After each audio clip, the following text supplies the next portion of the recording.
Hey, what is up guys, Bongonzo here. So today in this video I'm going to be talking about how to make a good drop for trap beats and Cakewalk with Bandlab. I'm going to get right into it. Basically how the structure is going to go is I'm going to break down how I did the drop in this one particular beat. And then after that I'm going to be actually making a beat. And I'll be very careful to point out every single thing that I do that will help contribute to the drop. Let's get into it. So here is the drop that I'm going to be breaking down. Let's just listen to it and I'll describe some really cool things that help contribute to the bang kind of factor to it. I'd like to begin with a fact.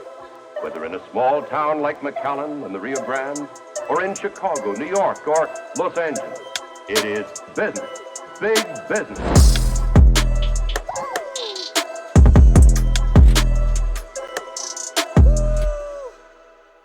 That's crazy. Okay, so I'm going to start with the most important thing in my opinion, which is the open hat. And I have listened to so many beats, and I've literally listened to what is their open hat doing? What is their open hat doing?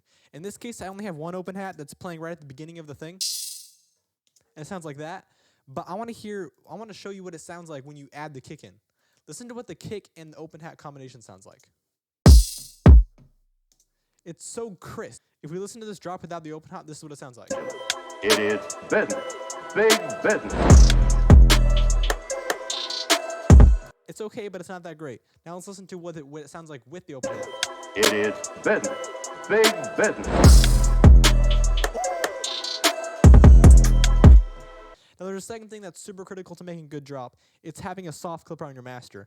I want to listen to what it sounds like with and without it. So here's without the soft clipper. And in the editing software, I'm going to adjust for all the gain stuff. It is business, big business. It's hard to describe the difference, but the sound kind of sounds flat. Like it just kind of lays all the items out there at the same time. It doesn't really have the punch and it just slaps you in the face with it. I got this soft clipper about 2 weeks ago or so when I was listening to a podcast, and someone in the podcast actually recommended this free soft clipper. Give me 3 plugins that are your go-tos right now. Smack Attack #1, RC20, G-Clip, and Ovox. And it's a free plugin. I found it on VST for free or whatever, and it's so It fun. is business, big business. Basically, in this plugin, you can see what's clipping. And what I have here is I have it seriously clipping that kick drum. You can already see just the kick drum alone is being clipped.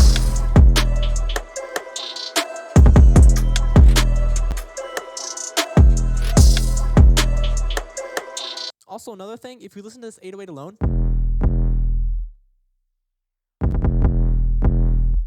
the 808 is kind of flat, and it's not very super punchy sounding that some people like. Oftentimes people will try to find the hardest 808 they can find that has the super hard transient at the beginning, but I don't really think you should. So if we look at what it looks like in the sidechaining preset, as long as you have your attack at 0 and your release at a pretty small number, like 11 milliseconds, what you'll have is you get the punch and the kick of the kick, and you'll have the fat and the juicy whoa from the 808. And it'll end up sounding like this. If we play just the kick, it sounds like this. If we play just the 808, it sounds like this.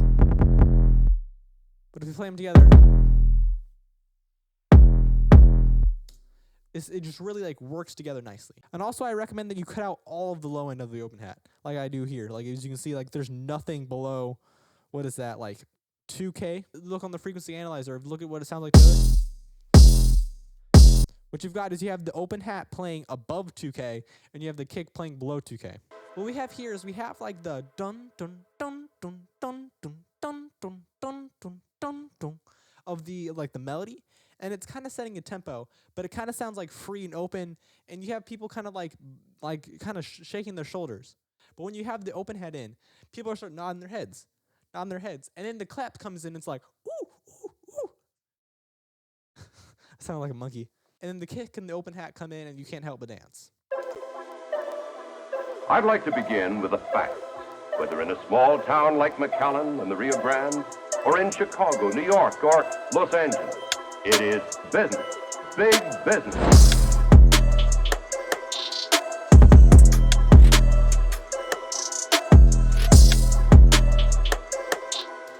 That's super fire. Now let's make a beat.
Okay, so just like that, I implemented all the things I talked about earlier, and this is what we have right here.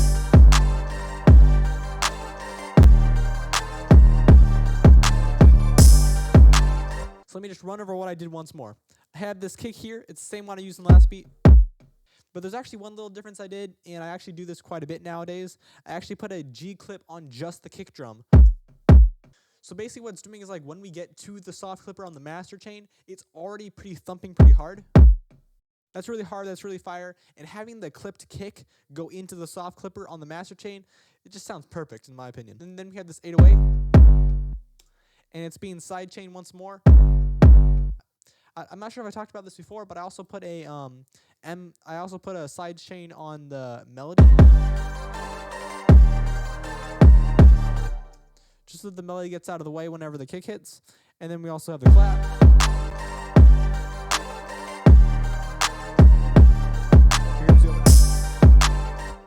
So this tutorial was really just for a drop, so I'm going to quick arrange this, and we can get a good drop going.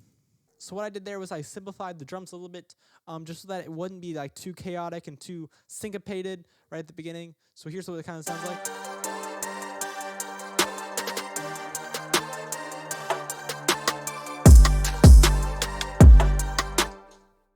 And it goes right into it. What another thing you can do to add some impact to your drop is cut out your melody right before it hits.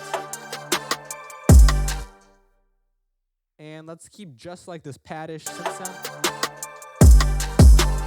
You don't always have to have a riser. In fact, many beats don't have a riser, but I really enjoy having like the build-up kind of feel that the riser gives.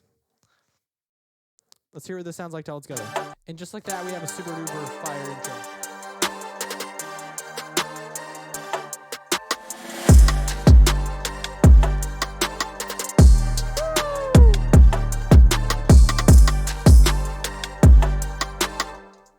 That's amazing. So I got this video idea from a comment, and maybe I'll have the comment on the screen right now. But if you want to leave a comment in the comment section, you can leave one down there, and I'll get back to you, and I'll think about your ideas for a video. I'm going to show you the finished beat right now. See you guys this week, Saturday. Woo!